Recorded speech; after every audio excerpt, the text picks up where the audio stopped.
মানুষ আসলে বড়ই অকৃতজ্ঞ। এই যে নেপালের প্রধানমন্ত্রী পালাই গেছে, যে জনগণ ভোট দিছে এই জনগণের ভয়ে সে পালাই গেছে। সে যদি জনগণের প্রতি কৃতজ্ঞ থাকতো, জনগণের ভালো মন্দের দেখতো, জনগণের পক্ষে কাজ করতো, তাইলে কিন্তু পালাইতে হইতো না।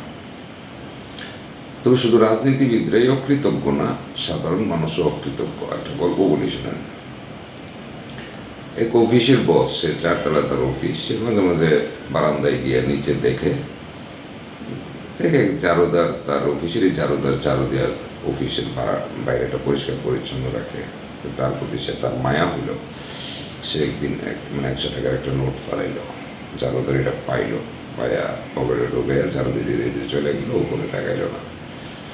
পরের দিন 500 টাকা ফালাইল, সেম ঘটনা ঘটল। পরের দিন 1000 টাকার নোট ফালাইল, চারুদার সেইটাও পাইল।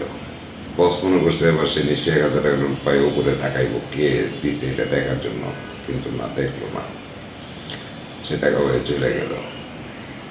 আসলে মানুষ সত্যি আমরা অকৃতজ্ঞ। যেমন আমাদের উপরওয়ালা আল্লাহ আমাদেরকে কত নিয়ামত দেয়, আমরা এই নিয়ামতগুলো নিয়ে পৃথিবীতে চলি, আরাম আয়েশ করি, একবারও উপরওয়ালার দিকে তাকাইয়া বা উপরওয়ালার কৃতজ্ঞতা প্রকাশ করি না।